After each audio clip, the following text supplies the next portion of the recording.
right, I am joined again by an 18th congressional candidate, Republican State Senator Darin LaHood. Thank you very much for sitting down with us.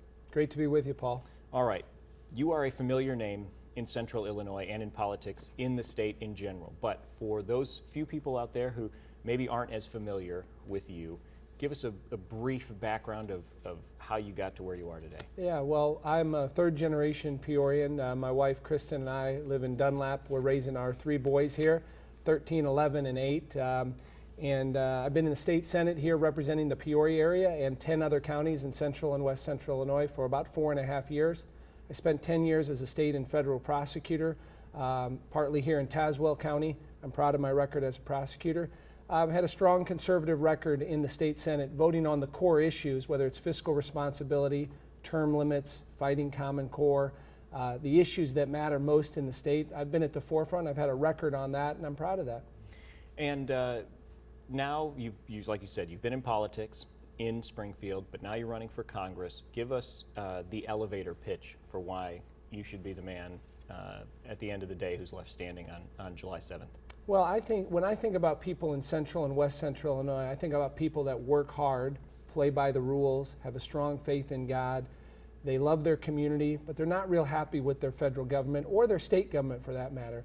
And we have to get back to those principles that make our country the great place that it is and protecting those values that people here in central Illinois have. And I think there's a lot of disconnect between Washington, D.C. and the people in central Illinois.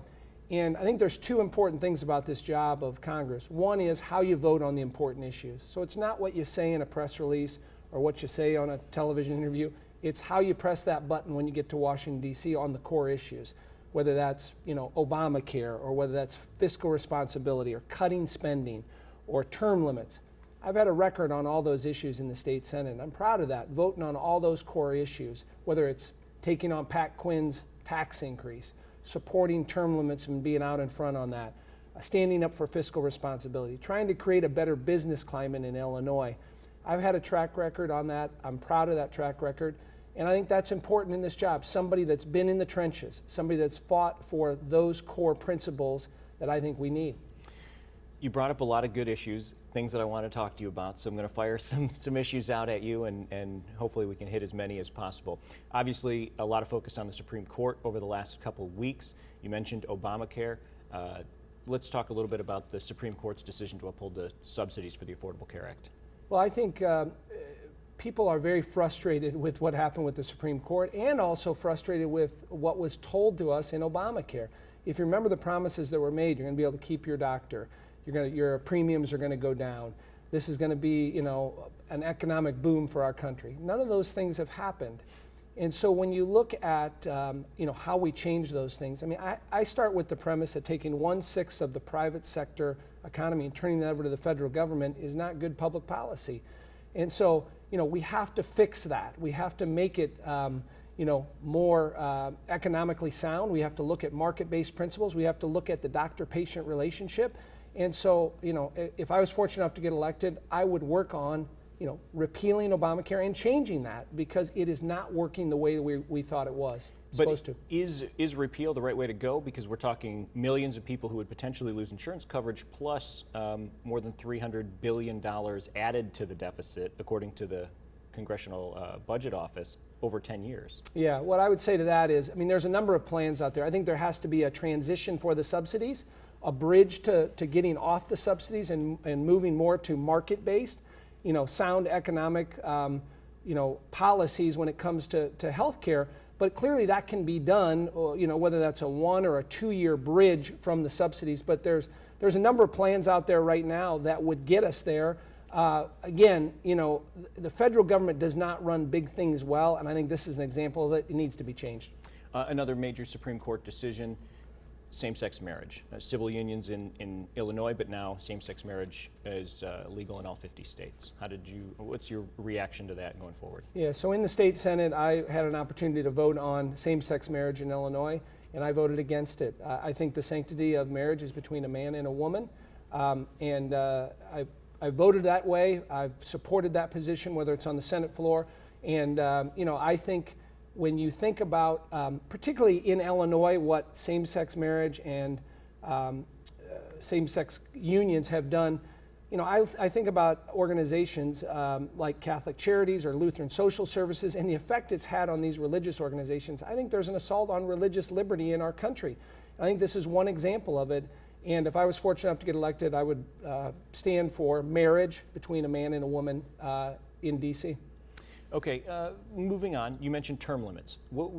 If you were going to have stayed in Springfield in the state Senate, what would have been, what would have been your cap? And then now if elected to Congress, how many years would you serve? Yeah, so I've been the sponsor, I am today in the state Senate for term limits for state legislators.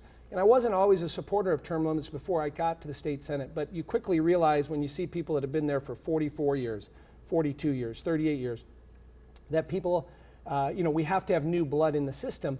And so my bill that I've introduced for 4 years is 10 years in the state Senate, 10 years in the state House. And if you look at other states that have passed term limits, Michigan has it now, Ohio, Missouri, bringing fresh new people into the system is good for democracy. This is a citizen legislature, whether it's at the federal level or the state level. Going to serve in government for a period of time and then coming back is good, and there's lots of people that can come before or after us that can serve well in government. What about the idea that the more time you spend there, the better relationships you build up? I would think of a couple examples. In the U.S. House, you had Congressman Dave Camp of Michigan, who was working a lot on tax reform, and he stepped down after leading the Ways and Means Committee because he couldn't get tax reform. On the other side of the aisle, also from Michigan, though, Senator Carl Levin stepped down. Both of those guys were working at comprehensive tax reform, and now they're gone, and nobody's really picked up that torch. So how do you kind of keep that momentum going if you have a kind of revolving door of people in Washington? I think there's a couple ways to look at it. I mean, if you look at the monumental challenges we have at the federal level, $18 trillion debt, 2/3 of our budget is entitlements. We haven't had entitlement reform, immigration problems. Things aren't getting done. Congress's approval rating is very, very low. So, again, I don't think we can get much worse on some of these things, but I do think there's an appropriate amount of time to go and serve, be effective, and be able to come back and not be a career politician.